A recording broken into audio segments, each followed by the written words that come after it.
What do you say, everybody? Welcome to Monday Night Quarterback on the Bama Insider YouTube channel. Hey, guys, before we get into a little Alabama football, a lot to talk about tonight with Tony Tsoukalas. I'm Mick Gillispie. Let me remind you of a couple things. First off, like and subscribe as you hang out with us here tonight. Give us a thumbs up. Like and subscribe.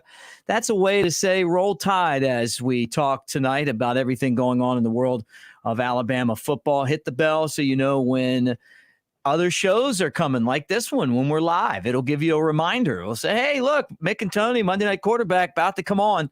And those are fantastic reminders, and we hope that you'll do that. And this show is brought to you by the good people at Westgate Luxury Condominiums.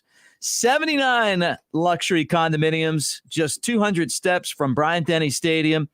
And they are a testament to the legacies and traditions of Alabama football, featuring unparalleled luxury and style, Wolf and Sub-Zero equipped kitchens, and open, spacious floor plans and oversized balconies.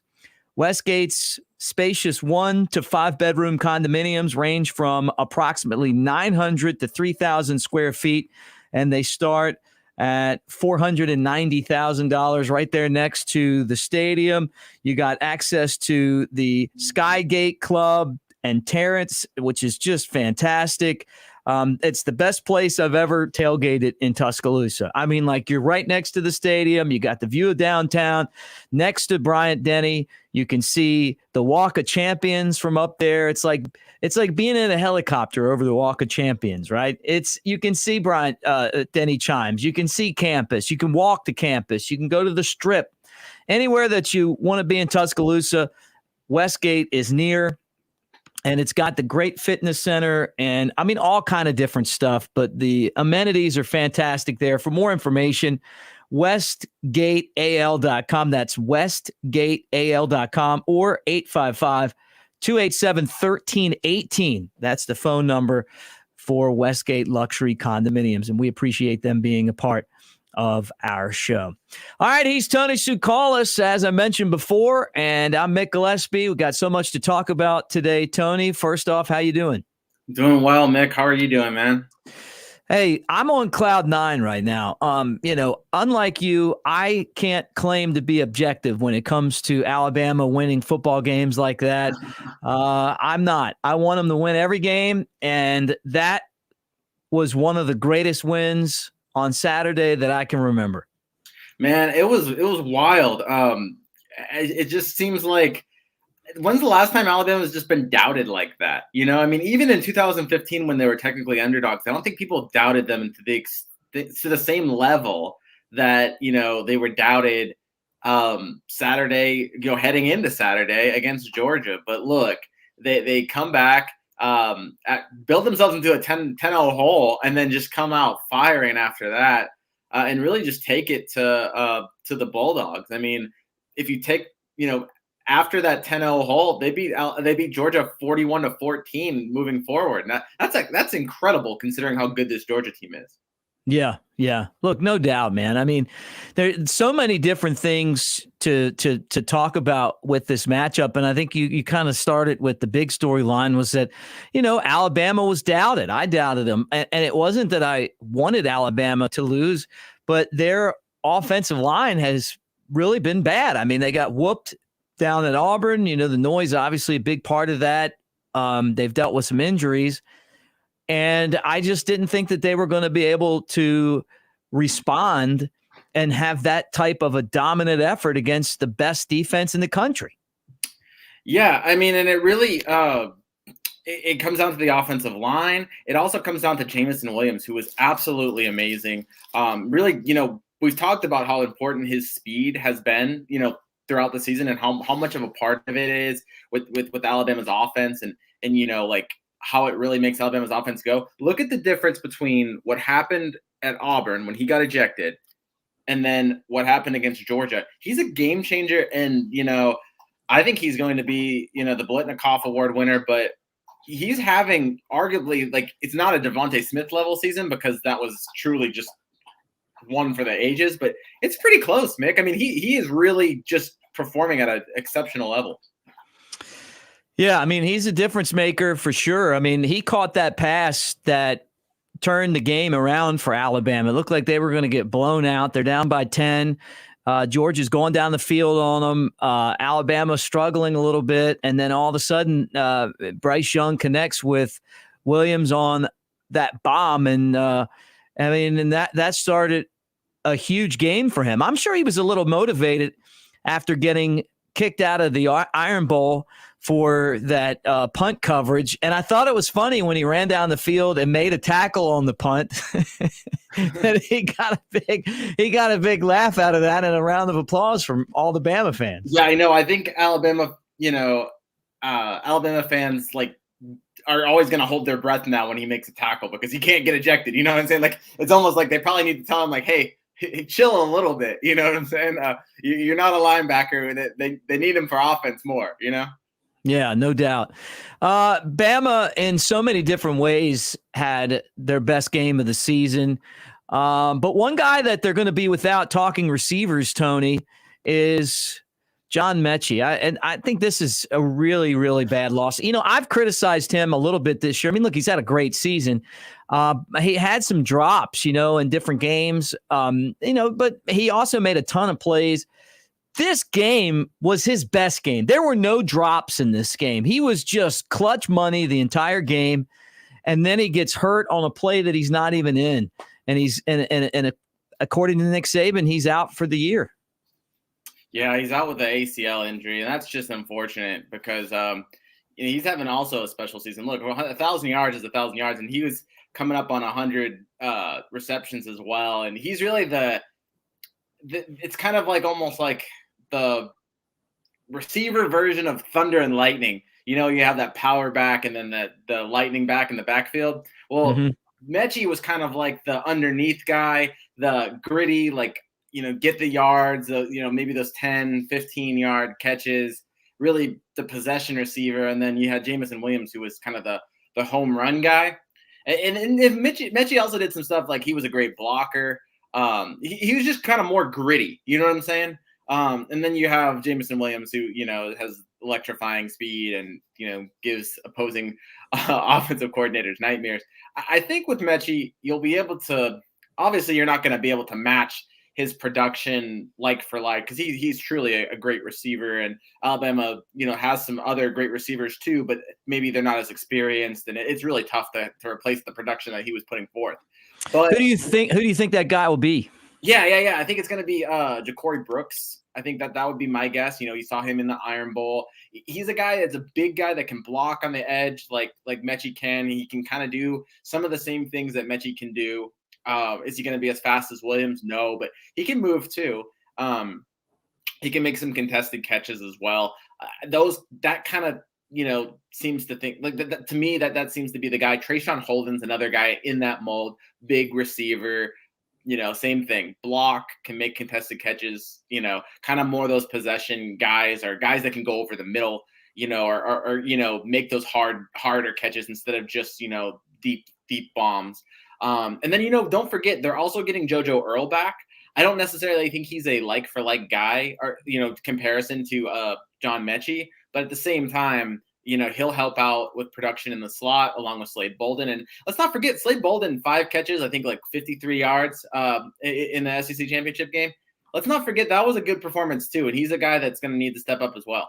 Yeah, he made some big catches in that game. All right, let's switch gears here and talk a little defense, Tony, before you get out of here to cover some breaking news. But the defense was absolutely tremendous. And the last 2 games for Alabama's defense, up front, they have been ferocious. Will Anderson's getting a lot of help now. Yeah, man, he's getting – it's not just, the defensive line has been stepping up. Dallas Turner, man. I think Dallas Turner is stepping up in the same way as Will Anderson did kind of his freshman year. You see that light bulb kind of come on, right? And it's kind of scary to think that if he's had that same trajectory with him and, Will Anderson, that's really I mean, can you imagine next year having 2 basically Will Anderson-like players? That's amazing. And then you've got on the screen right here, Phidarian Mathis. He's a guy, we've talked about it before, probably one of the most underrated players on Alabama's defense. He was named the team captain. And, he's a guy that's just he provides that pass rush up the middle. He can stop stuff runs. I mean, there's a picture of him tackling, Stetson Bennett. I just think he's a guy that probably ends up being a day 2 pick next year's draft. And so the defense is coming around. You know what I'm saying? Even in the secondary, things were they gave up, I think 350 yards or something like that. That's probably got to get better. But I think everything's starting to come around for Alabama's defense. Is this guy having his best season as a head coach? I think so. I think everyone talked about last year and dealing with COVID, but I mean, last year you had a team that was completely full of veterans, focused, coming off of a disappointing year, so they were motivated. This year you've got new faces. You're dealing with young players who, all think that they should play. You have to replace most of your offensive line. It's crazy. You know what I'm saying? And the fact that this should be a rebuilding year for Alabama. And Nick Saban has made it into a year where Alabama's favored to win the national title. I mean, it would be absolutely nuts if Alabama is able to win a national title with the circumstances that it faced. I mean, look at all the running backs. They have a receiver and a linebacker, and there's 3 deep at running back, and they're the title favorites. How do you manage that? That is insane that they've been able to do that. So props to him and his coaching staff. Say what you want about, Bill O'Brien and Pete Golding, but everyone on this coaching staff really, I think this team is punching a little bit above its weight, not so much in talent, but in terms of circumstances. I don't think most teams, if you put them through the same circumstance, would be where Alabama's at. Grade Pete Golding and then grade Bill O'Brien's performance last few games. Yeah, I think you got to give them both a pretty good grade in the SEC championship game. Bill O'Brien knew how to expose Georgia with the big plays and kind of take some of the pressure off of Bryce Young, because you can't just blitz everyone if you got a guy like Jamison Williams. I think that's another thing, like I said, what you had with Auburn is that you could blitz more when you don't have a guy like that. And so great job for Bill O'Brien to kind of expose that and use that. And then, I think Pete Golding has done pretty well over the last few games. So I'd give them both maybe it depends game to game. I think probably, over the last month, B+ or A-. You know what I'm saying? I think it's working. They're doing enough. I mean, Bill O'Brien against Auburn, it's kind of hard to judge him about that because it's just tough when you take away probably his second most important weapon, because I think it goes Bryce Young and then Jamison Williams, so it's tough. You bring up Bryce Young. There he is on the screen, part of an enormous game on Saturday. And Tony, just quickly before you get out of here, 30 seconds, did Bryce Young win the Heisman? Yeah, no, I think he did. I think when you look at Bryce and the performance, setting an SEC record with 421 passing yards and 461 total yards against Georgia, who, I mean, has the best defense in the nation, and to do that in a championship game, lead your team to a title in a do or die game. Because, I don't know if Alabama, I think Alabama might have made it, but you never know if they would have made it with a close loss to Georgia. So do or die game, he really performed.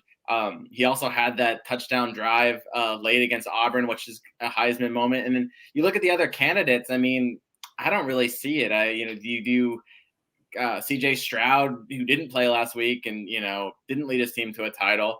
Do you go Kenny Pickett, who did lead his team to a title, Pitt, in the ACC championship game? But, I mean, has he really faced the same gauntlet that Bryce Young has? And, has he done it against, the same teams? And I don't necessarily think so. And then you've got Aiden Hutchinson, the defensive end from Michigan. And to be honest with you, he's had a special season, but he's not even the best edge rusher in the nation. I'm surprised that, Will Anderson didn't get an invite to the Heisman, because look at the numbers. Will Anderson's a better edge rusher than Aiden Hutchinson. And I hate to kind of bring that up almost, because I don't want to take away from Aiden Hutchinson. But, man, you look at him and it's just, look at the numbers. It's just crazy. Well, go break some news, my friend. Yeah, I got to get ready for, just in case. Looks like Will Anderson I mean, like he did get snubbed for the Heisman, but I just want to be there and make sure that because the Bronco Nagurski Trophy is tonight, and I don't think Will Anderson's going to go home empty-handed in hardware, so I'm He expecting him shouldn't. to have a chance of winning that one. So, All right, Tony yeah. Tsoukalas. I'm going to let you go, Tony, and pop Kyle Henderson on. Tony Tsoukalas, follow his work at BamaInsider.com. What's up, Kyle? What's up? I have the stats for William Anderson. Look at this. This guy's stats in this graphic, courtesy by the University of Alabama. But I mean, we all know these names, right? I mean, Nick Bosa, Donald, Zoo, Young. I mean, look at all these other fantastic defensive players. William Anderson up at the top of the screen. I mean, yes, this guy was certainly snubbed for the Heisman. It was pretty ridiculous that he didn't get an invite. I mean, I think last year Najee Harris should have been a finalist, and then this year 1,000,000% William Anderson should have been a finalist. I think the fact that William Anderson should be up there is because he had the biggest impact on this team, along with Bryce. You look at the number one team in the college football rankings, which is Alabama. But let's look at these stats right here. 13 games, 92 tackles, 53 solo, 32.5 tackles for loss, which is just mind-blowing, 15.5 sacks, 4 pass breakups. Anderson is just a sophomore.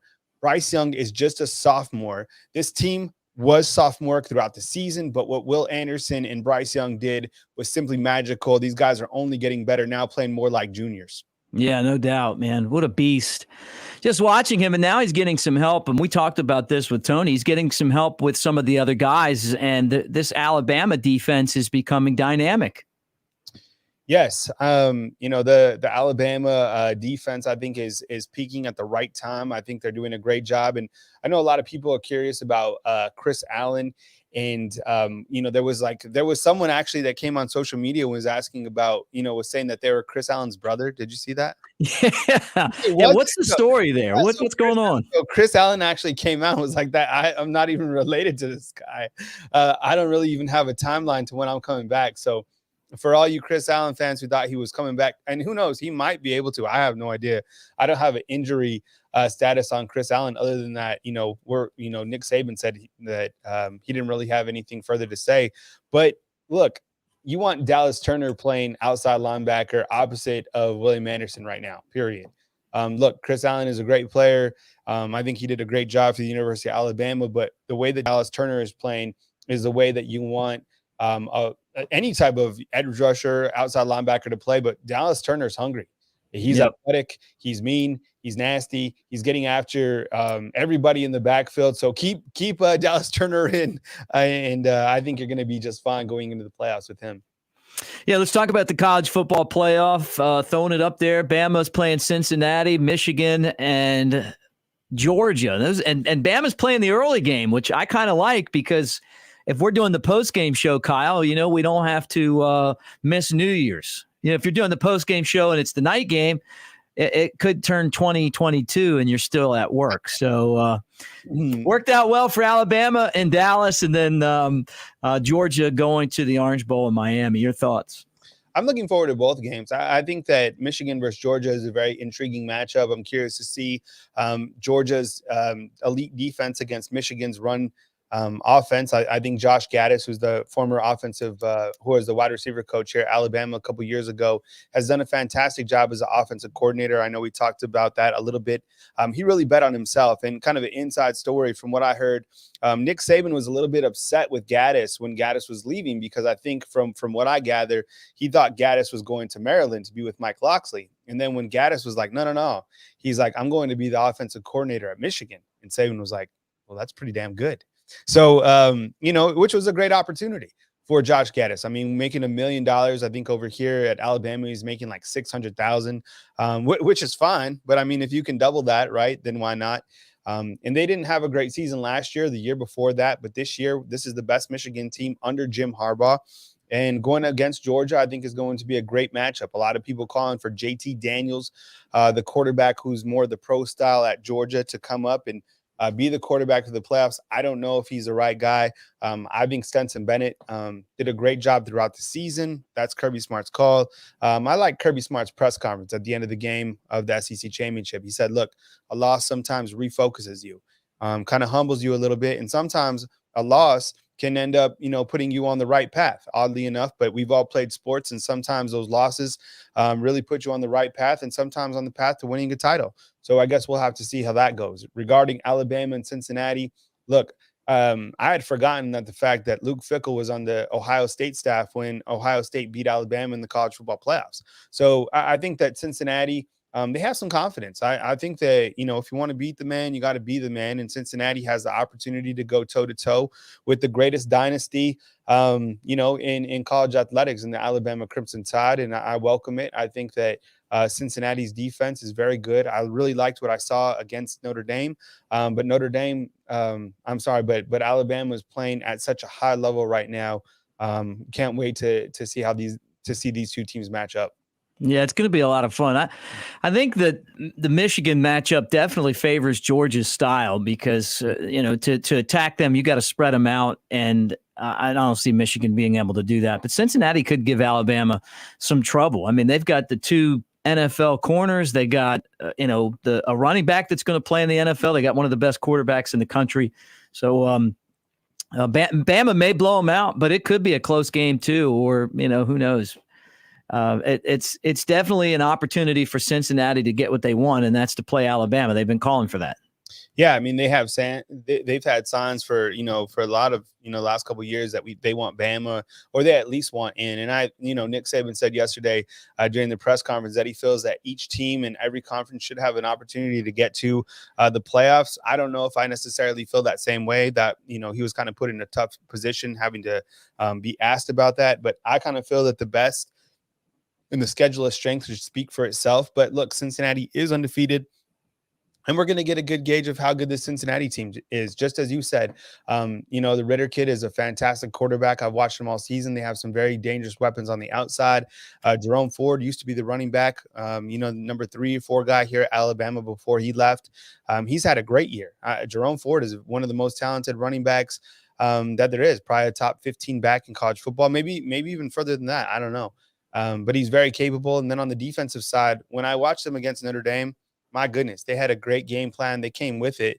You watched that game as well, right, Mick? I mean, you saw, and their defense looked very good, right? Yeah, I mean, I was surprised at how they were able to attack them. I also watched them play Indiana, and remember, that was at the beginning of the season. Michael Penix Jr. is a really good quarterback. Indiana kind of had a lot of momentum at the time. And Indiana had them on the ropes early, and Cincinnati made some adjustments, dominated the second half. Those were the two teams on the schedule, the must-win, the Power 5 games that they played.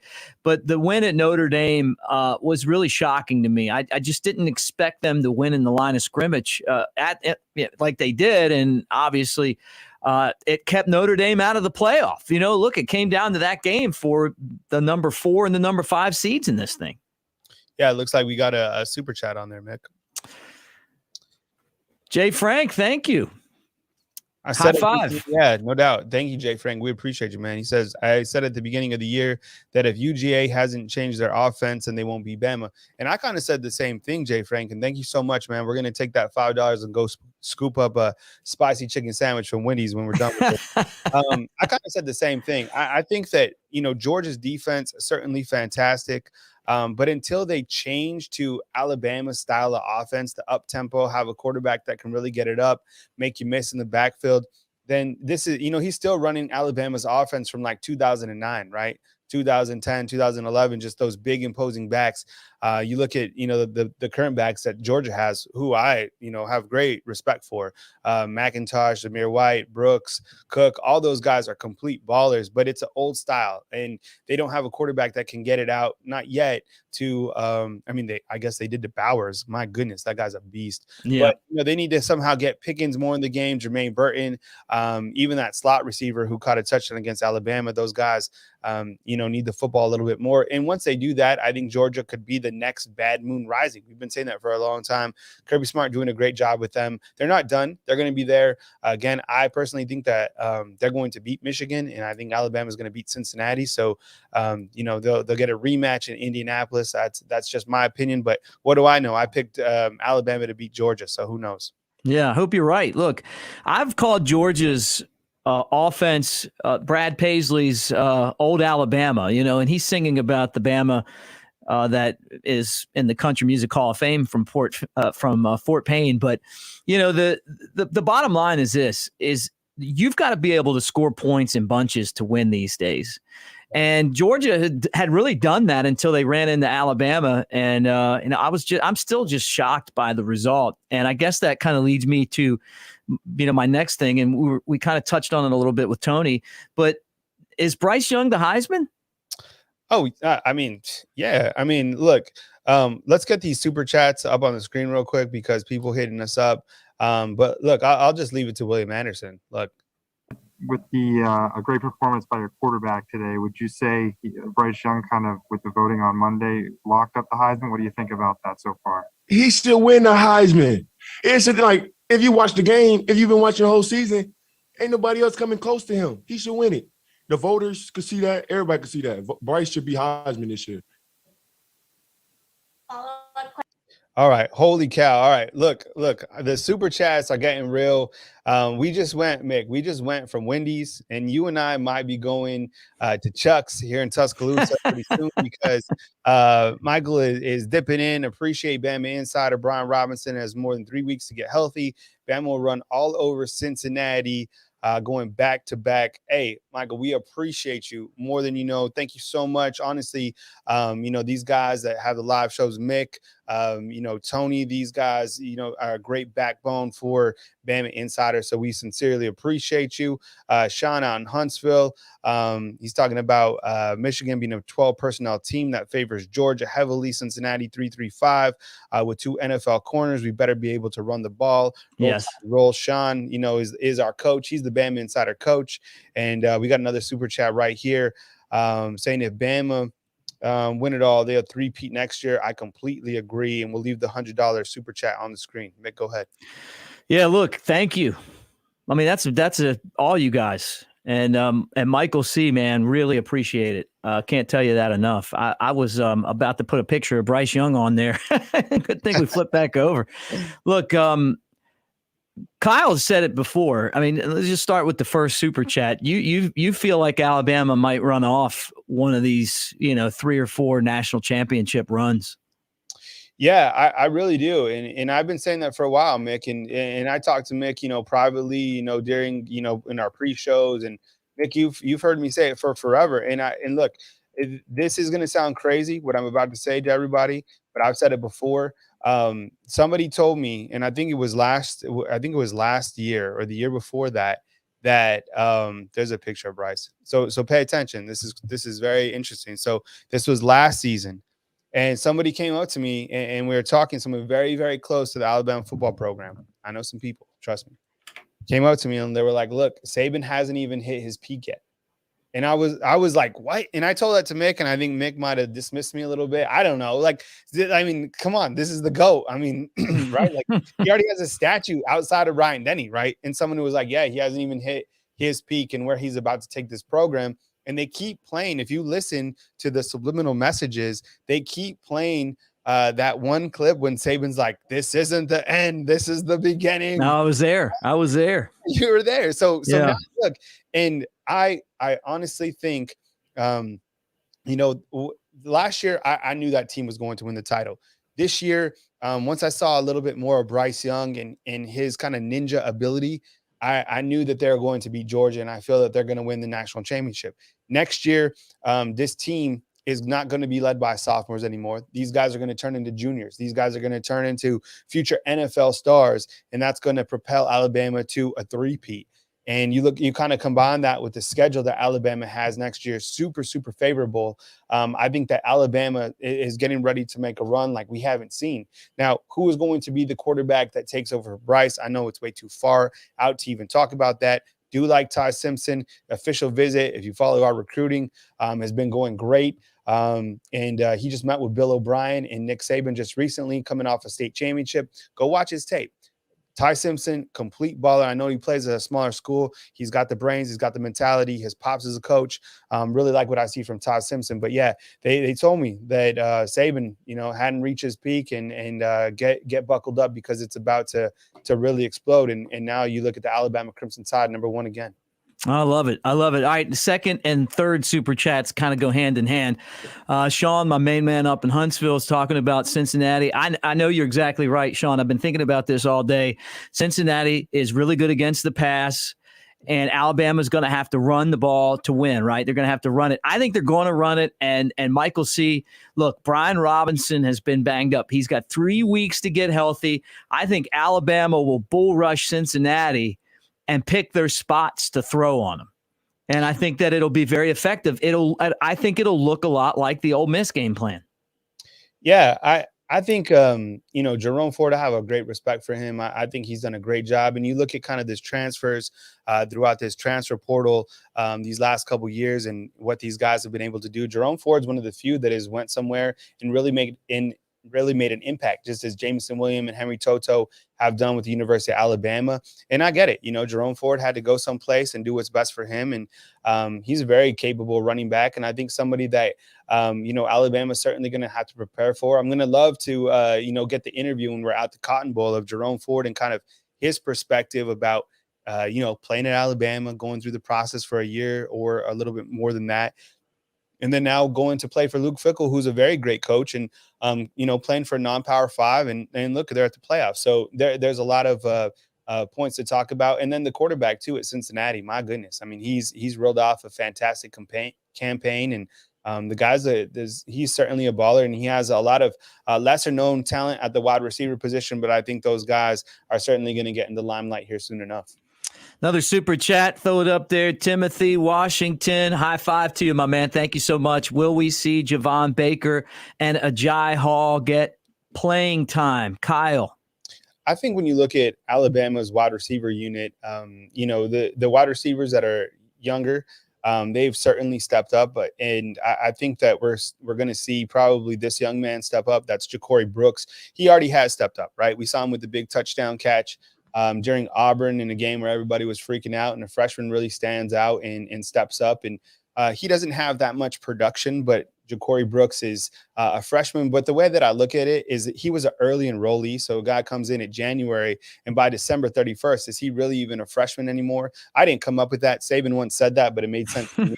I was like, yeah, he's right. And the guy certainly is. Another guy is Javon Baker. This guy, I haven't lost faith in Javon Baker. And just because he hasn't seen the reps that you probably wanted to see from Javon Baker, he has everything to be a complete baller. So maybe we do see him sprinkled in a little bit more. I'm kind of wondering why we haven't seen more of him, but that's Holman Wiggins' call and Bill O'Brien. Another wide receiver that I think you should certainly know about is Trayshawn Holden. I'm sure you know this probably because you're Alabama, Crimson Tide football fans, but he's the roommate with Bryce Young. Last year, here's my trivia question. If you were listening on Sunday night or Sunday during the day, who was Bryce Young's freshman roommate? That's our trivia question. Who was Bryce Young's freshman? My buddy Gentry over here, he has his hand up. So yeah, he's here in the studio. He has his hand up first. We're going to give Gentry an opportunity. Gentry. No, he last year. Oh, Devontae Smith. Okay, that was our trivia answer. Okay, so Trayshawn Holden is a guy that I have a lot of faith in. And then everybody has been asking about Agiye Hall. Look, I don't know. I'm glad to see Agiye Hall kind of regain focus. I think, the kids with social media and, the tweeting and the odd messages, like who knows? He's sponsored by Crystal now. He's always posting like pictures with like hamburgers and stuff. So, oh my goodness. All right, let me go to this next super chat. You ready, Kyle? Yeah. Read it. All right. This is from BA. BA, another high five, man. Really appreciate it. What's going on with Malachi Moore? I like him in coverage more than Branch. I don't know. It could be this is interesting because I look at Malachi Moore and Brian Branch as one of the same. Each a star position player, soon to be moved to safety once DeMarco Hellams, Daniel Wright, and Jordan Battle vacate those positions. But currently, I think what happened was Brian Branch had that spot when they first came to Alabama, and then Malachi Moore beat him out. And Malachi Moore had a great season. And I think the opposite has now happened. I think that Brian Branch has jumped Malachi Moore. And I think Brian Branch is playing a little bit better. He's very, very physical. I don't think anything's really going on with Malachi Moore other than the fact that Brian Branch, you got to put the best players, whoever's hot, whoever has the hot hand on the offense and defensive side. And I think that's what you're seeing with Brian Branch. So I don't think anything at all is wrong with Malachi Moore. I think it's just the fact that Brian Branch just playing at a higher level right now. Huh. What'd you think of, I'll just throw this in here because we always love to talk Kool-Aid. What'd you think about Kool-Aid's performance on Saturday? I love Kool-Aid. I mean, Kool-Aid McKinstry, I mean, that is by far the dopest nickname that we've ever had in college football, right? I mean, what other nicknames? I mean, Mick, you go back, you know all the nicknames. I don't remember one better than that. Yeah, I know. I'm looking for a photo right now because I want Kool-Aid on the screen. Yeah, but Kool-Aid, I mean, what he's been able to do, and you kind of look at impact freshmen for the University of Alabama, Kool-Aid has certainly been one of them. Kool-Aid, I think, has stepped up on in the most difficult position in college football, right? Or in football, period, as corner. So Kool-Aid really stepping up, and I think that's what encouraged Marcus Banks probably to hit the transfer portal because they knew that he was going to see the field. You have Kool-Aid stepping up, and then you also have Dallas Turner, you have Ja'Cory Brooks. So a lot of these freshmen, there's not many like we've seen in the past, but there are some. If you really kind of like hone in, there are some freshmen that are certainly starting to pop up and do their thing, especially late in the season. Kool-Aid is completely a baller, though. Love him. So, I mean, we all the super chats, guys, we really appreciate it. And don't forget, like and subscribe, hit the bell, give us a thumbs up, man. Thank you for being here on Monday Night Quarterback. Kyle stepping in for Tony Tsoukalas. And hopefully Alabama will have some good breaking news coming tonight. But so you feel like Bryce has got the Heisman. I guess there's really no thought that maybe somebody else could steal it. This couldn't be like a Peyton Manning situation where everyone thought he was going to win and he didn't. No, I mean, Bryce won it. I mean, there's not even, I mean, I think look, two things. Number one, Bryce Young won the Heisman probably against Auburn. But then he put, about 50 levels of icing on the cake against Georgia. I mean, what he was doing against Georgia was phenomenal. I mean, that was one of the all-time great performances in college football. When he looked back and kind of like tossed the football to Brian Robinson, how did he even see him? When he was directing John Metchie to the corner of the end zone, like that's big time baller stuff.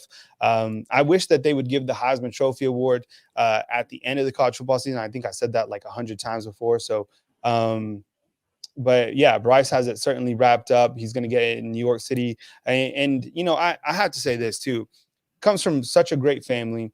The kid has put in so much work, new offensive coordinator, and this young man just completely has dominated college football. Ice in his veins, got the Mamba mentality. Bryce Young, your Heisman Trophy winner, and it's not a shocker. I mean, William Anderson said it before. It's not even close. Bryce Young slam dunk for the Heisman Trophy. Yeah, the funny thing is that Alabama could win back-to-back Heisman trophies. They probably will, right? A receiver and a quarterback that really never even got to throw passes to each other. Yeah, I mean, well, they got to have that Mamba mentality late night discussion because they were roommates. Maybe that was all that they really needed. But yeah, Bryce Young, Devontae Smith, that's a pretty interesting story. I hope somebody with a bigger name, on the national scene picks that up and kind of runs with it because, that's quite the story. But Bryce Young winning the Heisman Trophy back-to-back, the first quarterback to do it. You look at the quarterbacks that have come through as of late. Tua Tagovailoa. These are the quarterbacks since I've been in Tuscaloosa, Alabama. The first quarterback that I covered was Jalen Hurts, right? And then it was Tua Tagovailoa. Then it was Mac Jones, and now it's Bryce Young. All those guys, fantastic character, fantastic leaders. But Bryce Young, the only quarterback to win the Heisman Trophy from the University of Alabama. News before it's news, but I mean, let's be real. I mean, what the kid has done, is slam dunk for the Heisman Trophy. Well, Kyle, we're going to be back on Saturday at 7:00 for a Heisman watch party. So everyone that's hanging out with us today needs to swing back on Saturday when we get to find out for real. And it would be the second straight year that you and I have been together with all of the great people that watch Bama Insider on YouTube for the watch party. Yeah, and stick around, hit the notifications, because I just uploaded a video that we're anticipating dropping, sometime soon, and then we have media availability with some of the best from Alabama, which will be dropping tomorrow midday. So hit the thumbs up, the notifications, that little bell right here on YouTube. We appreciate all the super chats. We appreciate you more than you know. Almost to 70,000. We're trying to fill up Bryant-Denny Stadium by next season. So thank you so much for being a supporter of Bama Insider. Oh, that'd be great. I never thought of that. All right, final thing, more impressive, Bryce Young, his drive to beat Auburn in the overtime performance, or ripping apart Georgia's #1 defense in Atlanta? Man, that's tough, because one was a drive, another was a complete game performance. So I guess I'm going to say the Georgia performance. Just, Alabama was down 10-0, and he was never rattled. He hasn't been rattled this entire season. He has faith, confidence in Bill O'Brien. If you keep on watching Bryce, I know everybody wants Bill O'Brien fired, but it doesn't seem like Bryce does.